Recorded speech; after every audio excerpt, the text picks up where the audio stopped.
Com a pandemia de Covid, a humanidade do século XXI deixou de ser mera espectadora da história para sentir de verdade o quão mortal e devastadora uma pandemia é capaz de ser. Desde a antiguidade, civilizações inteiras são vitimadas por zoonoses.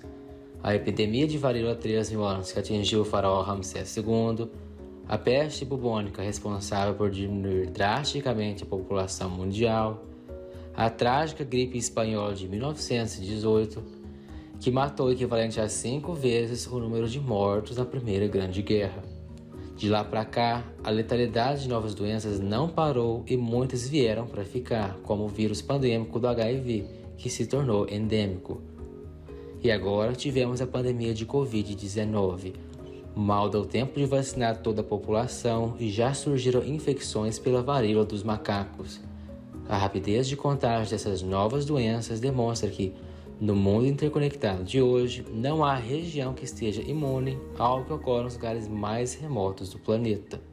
Ainda mais agora em que os meios de transportes aéreos e aquáticos intensificam o intercâmbio de pessoas e mercadorias, otimizando a replicação viral. Com isso, nos tornamos uma espécie interessante para o vírus ter como hospedeiro, já que, para se perpetuar, quer invadir a maior quantidade possível de organismos. Estaria a raça humana vivendo em um ecossistema seguro? No meio científico, a possibilidade de uma nova pandemia já não é novidade. O surto de Covid-19 por si só foi relatado em 20 publicações científicas, antes mesmo de ter começado. Diante disso, o quanto de fato ainda estamos suscetíveis a uma nova pandemia? Ao se observar o bioma com a maior biodiversidade de micro-organismos do mundo, percebe-se que a Amazônia se configura como uma incubadora de zoonoses. Apenas das espécies que até agora foram descobertas, já se sabe que há 173 tipos de patógenos, dentre vírus, bactérias, fungos, parasitas e vermes, capazes de ocasionar 78 tipos de doenças diferentes. Esses organismos tendem a conviver cada vez mais perto da espécie humana, na medida em que a floresta sofre danos causados pelo desmatamento, pelo garimpo e diversas atividades responsáveis pelo desequilíbrio do ecossistema. Nesse cenário, o tráfico de animais silvestres e a caça ilegal expõem o homem ao risco de contrair patógenos pelo contato direto com animais hospedeiros de vírus e bactérias perigosas. Sem levar em conta que uma imigração em massa de mosquitos hospedeiros às zonas urbanas pode favorecer mutações virais e agravar doenças como a malária, responsável por mais de 500.000 óbitos no mundo só em 2020. Com tal cenário, a ameaça à saúde humana só tende a aumentar, já que micro-organismos vão procurar outros tipos de hospedeiros, incluindo o ser humano e animais domésticos. Quando se analisa então o exorbitante aglomerado de indivíduos em abatedouros, observa-se um barril de pólvora. Já não é novidade que a criação de animais para a produção de alimentos é um grande fator de risco para o surgimento de uma nova pandemia. Nas condições insalubres a que animais de produção ficam sujeitos, agentes infecciosos conseguem se multiplicar rapidamente. Foi o que aconteceu na gripe espanhola de 1918, que surgiu de uma mutação do vírus influenza e se espalhou das aves para os humanos. Agora, mais de 100 anos depois, o potencial infeccioso é ainda maior.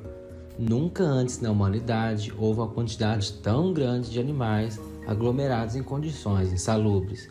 Somente os Estados Unidos e o Brasil juntos possuem mais de 2.500 abatedouros, todos sujeitos a originar um foco pandêmico.